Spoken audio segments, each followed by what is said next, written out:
Okay students, today we will discuss zeroth law of thermodynamics and how to measure the pressure and temperature, that is the thermodynamic properties. Zeroth law of thermodynamics.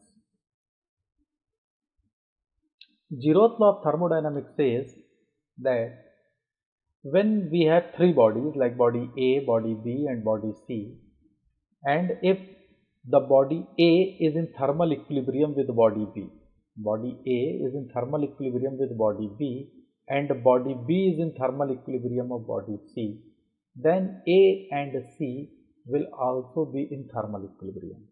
Means if body A is in thermal equilibrium with body B is in thermal equilibrium with body C, then as a result, then A will be in thermal equilibrium with body C. This is your zeroth law of thermodynamics. Okay. So on the basis of the zeroth law of thermodynamics, basically we always find out or measure the temperature. Temperature is a very important thermodynamic property, because we always, what we have told in property, the property basically defined the state. So temperature is very important thermodynamic property for defining any of the state. And temperature is, again, it is very much difficult to measure the temperature. So temperature is always a feeling thing. Whether we are feeling that it is a hot, we are feeling that it is your cold. So temperature is nothing but it is your feeling element. So for measuring the temperature, we always find, for measuring temperature, what we do, we basically calibrate any thermodynamic property and we find the thermodynamic property, and this thermodynamic property is calibrated in terms of temperature. So we never measure the temperature, we always measure thermodynamic property, any of the thermodynamic property, that we will discuss later. And on the basis of this thermodynamic property, we basically find out the temperature. And this measure of the temperature is basically depends on the zeroth law of thermodynamics. It is basically depend on zeroth law of thermodynamics. Zeroth law of thermodynamics. Okay. So for measuring the temperature, we measure the property. Always keep it in your mind. Okay.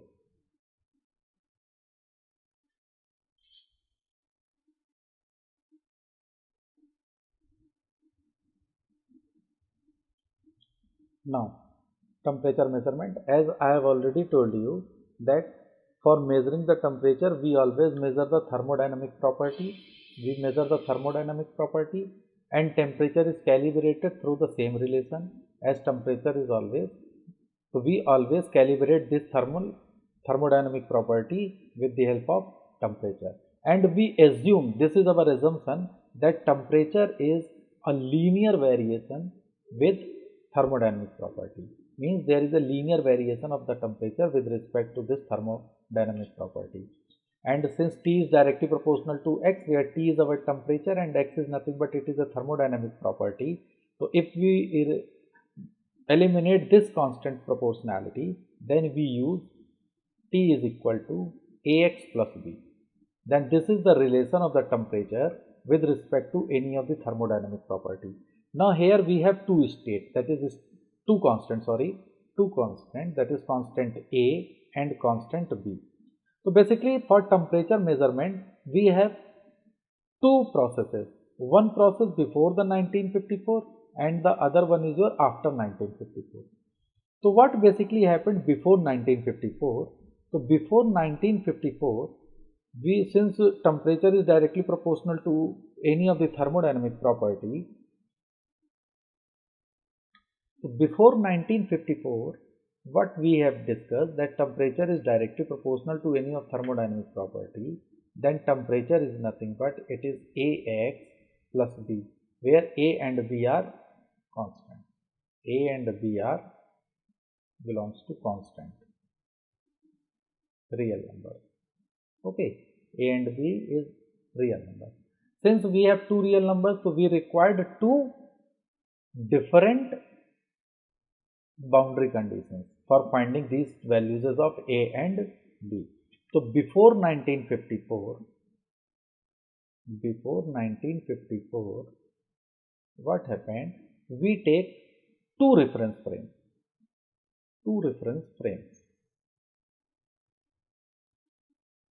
We take two reference frames.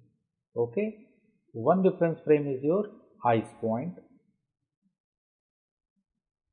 Ice point is a reference frame where the temperature is 0 degree centigrade, and this ice point is also known as melting point. Somewhere it has been written melting point and somewhere it has been written as an ice point. Okay, so the temperature of the melting point or ice point is 0 degree centigrade, and the second one is your steam point.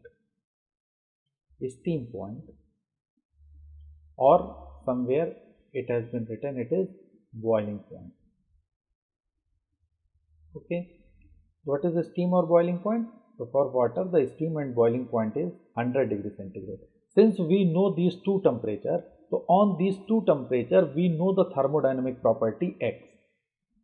So with respect to these two boundary conditions, we find out the value of A and B. Once the value of A and B is known, then at any thermodynamic property we can easily find out the temperature. Okay. While in case of after 1954,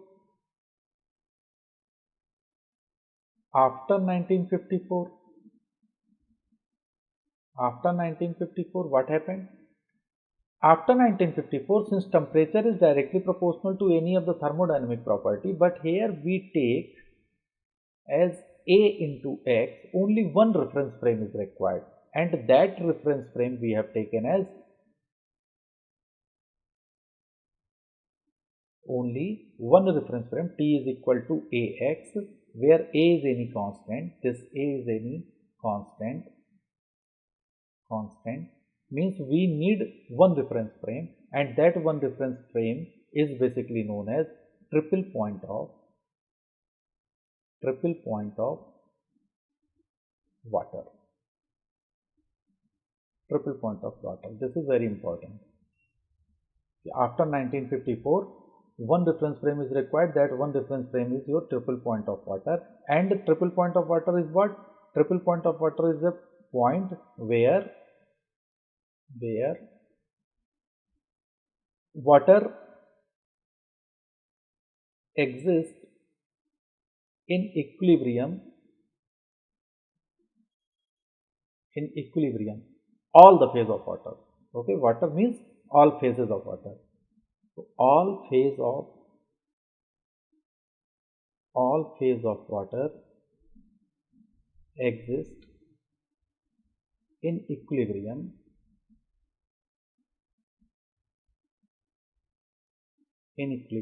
at triple point. Let us assume we write triple point as TP, and this triple point of water has been considered as 0.01 degree centigrade or 273.16 Kelvin. This is very, very important. Always remember. Triple point of water is what? It is 0.01 degree centigrade or 273.16 Kelvin. So at this triple point of water, we know the value of any thermodynamic property. So with the help of this, we can find out the value of constant, and then at any thermodynamic property, we can easily find out the temperature. So there are the two methods. One method is before 1954 and one method is after 1954. Before 1954, T is directly proportional to AX, that is T equal to AX plus B, while after 1954, T is equal to AX. Before 1954, we need two reference frame, while after 1954, we need single reference frame. Okay, so this always remember. Okay.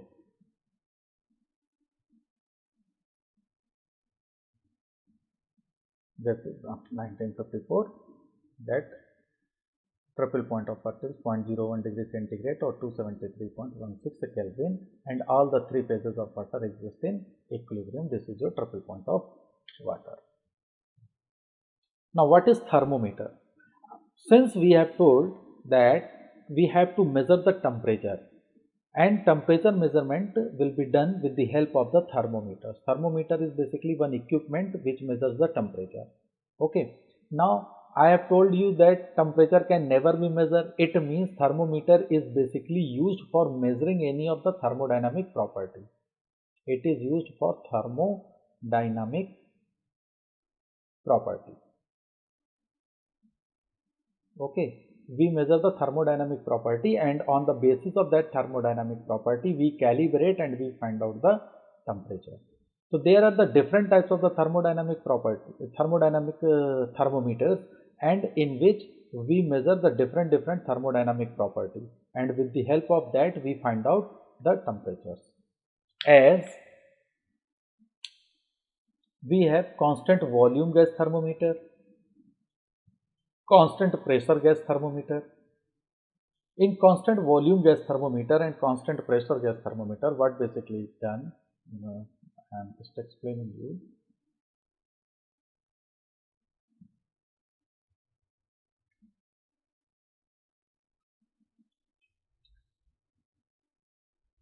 We know that gas equation is PV is equal to nRUT.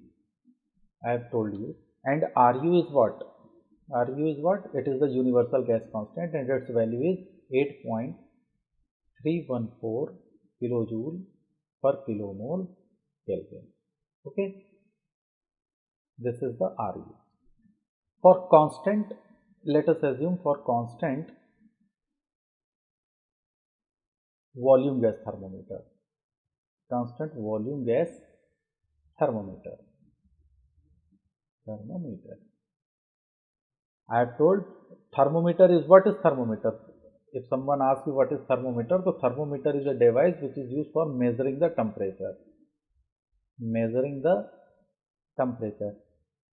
But in actual sense, does it measure the temperature? No, it never measures the temperature. It basically measures the property.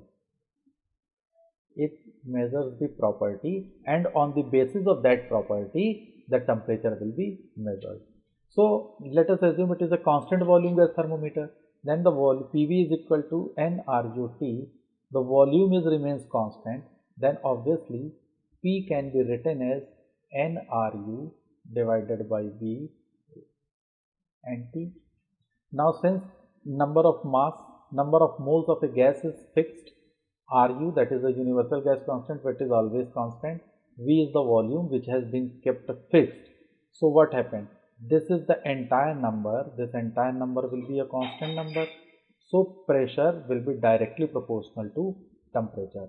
So in constant volume gas thermometer, temperature will be calibrated with the help of pressure. So in this constant volume gas thermometer, we measure pressure. We measure pressure, and the temperature will be calibrated as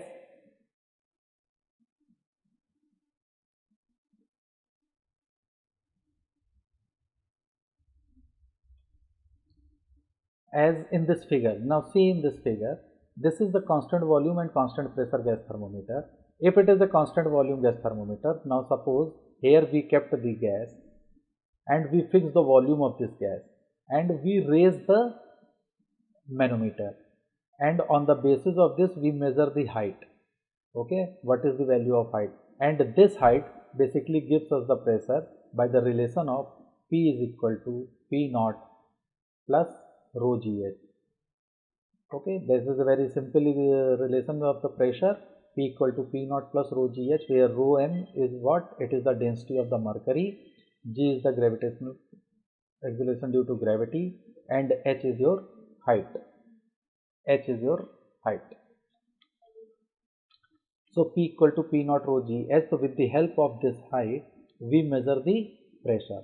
And as I have told you that once the pressure is being measured, then pressure will be directly proportional to temperature for constant volume gas thermometer.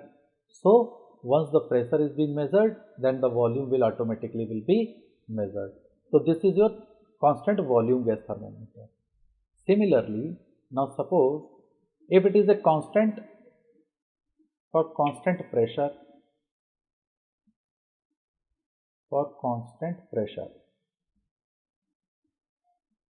for constant pressure. Then what will happen? PV is equal to nRUT. Again, if you move in this equation, now see, P is constant, so PV is equal to nRUT. From this relation, V can be written as nRU divided by P multiplied by T. Now this entire number will be constant because n is constant, fixed number of moles of gas. Ru is the universal gas constant which remains constant. P is the pressure and I have kept the pressure as a constant, so this entire number will be constant. So volume will be directly proportional to temperature. So here our thermodynamic property is what? Our thermodynamic property is the volume. We measure the volume and on the basis of that volume we find out the temperature. So if you see in this figure, so if we kept the height of this manometer remains constant, then the pressure will automatically be constant with the help of this equation. Is it okay? P is equal to P naught rho m GH. Since H is constant, the entire things are constant, so P will be constant. And by keeping this as a constant, we vary the volume of this gas and we measure the volume, how much volume of the gas has been changed, and on that volume we find out the temperature, what should be the value of the temperature. So this is your gas thermometer, that is constant volume and constant pressure gas thermometer. Okay, so delta T, this is constant volume ideal gas equation. Delta T is equal to V upon K delta P, as I have seen that T is directly proportional to pressure. Then if there is any variation in temperature, then the variation in pressure will be calibrated. In the same fashion, if it is a constant pressure gas thermometer, then temperature will be directly proportional to volume. So whatever be the change in volume will be directly proportional to change in temperature. So change in volume can be calibrated with the help of change in temperature. So we can easily find out what is the value of temperature. So we never measure the temperature directly. Basically what we are measuring? We are measuring any of the thermodynamic property, and on that basis of that property we find out the temperature. Okay. Now next thermometer is your electrical resistance thermometer. Electrical resistance thermometer. Now what happened in electrical resistance thermometer? Basically in this, resistance will be considered as our thermodynamic property. Okay, and we arranged the resistance in such a way that it works on the basis of Wheatstone bridge. Okay, so Wheatstone bridge upon, we know very well that if we have four resistance are working, let us assume that this resistance is P, this is Q, this is R, this is S, then P upon Q will be equal to R upon S. The ratio of the resistance will be equal. This is your Wheatstone bridge. So on the basis of this, basically what we do, we measure the temperature, this resistance. Okay, three resistance we know, then we can find out the sensitive resistance. What is the sensitive resistance?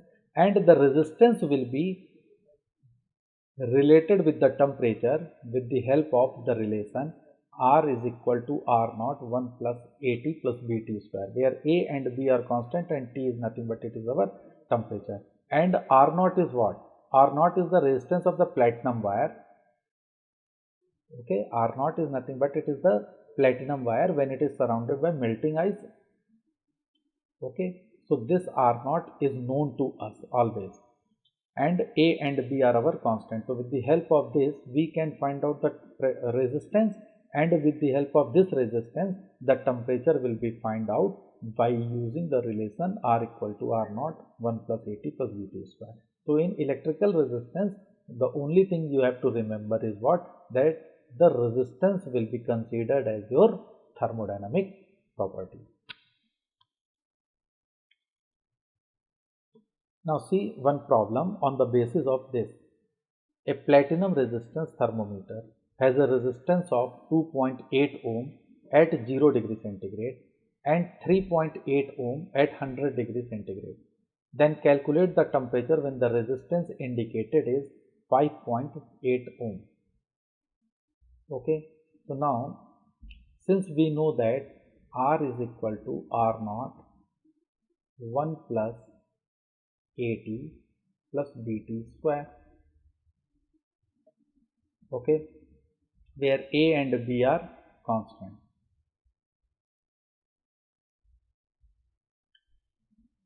Now here it is given that the thermometer has a resistance of 2.8 ohm resistance at 0 degree centigrade. So when the temperature is kept at 0 degree centigrade, then T is the 0 degree centigrade, then R is equal to nothing but it is R naught. So R naught at T is equal to 0 degree centigrade, R is equal to R naught, and the value of this is what is its value? Its value is 2.8 ohm. Okay, and at 100 degree centigrade it is 3.8 ohm. So at T is equal to 100 degree centigrade, at T is equal to 100 degree centigrade. So this resistance is nothing but it is your 3.8 ohm. So now see how to solve this thing. The equation is R is equal to R naught 1 plus AT plus BT square. Now always remember, since we have here R naught, A and B are three constants.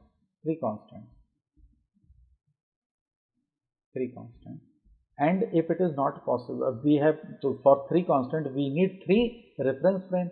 If three reference frame is not given, then we assume what, that B can be neglected as compared to A. So we take this relation as R naught of 1 plus AT.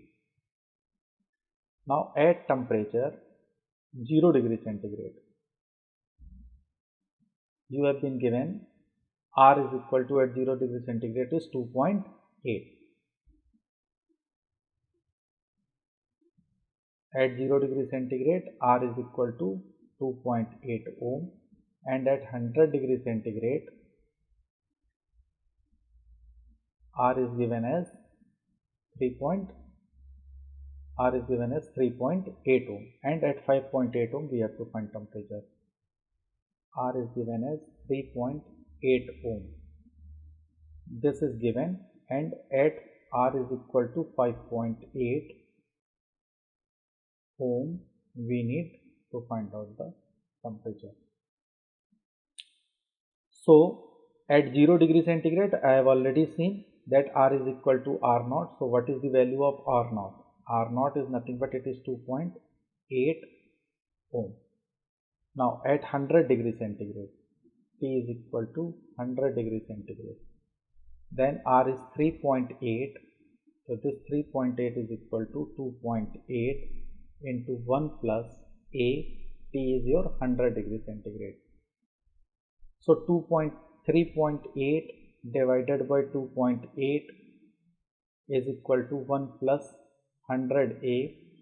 So from here if you calculate, then A comes to be, A will be equal to, if you calculate, what is the value of A? 0.004. Let us assume it is 0.004. It is around 0.004. Okay. So now remember this, that A is equal to 0.004. Then equation is R is equal to R naught 1 plus A into T. Now R is 5.8, R naught is 2.8. This is 1 plus 0.004 T. So 2.8, 5.8 divided by 2.8 is equal to 1 plus 0.004 T. By solving you can get T is equal to 267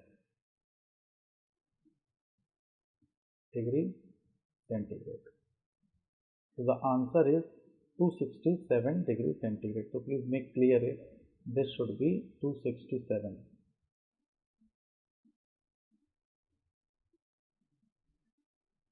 Okay.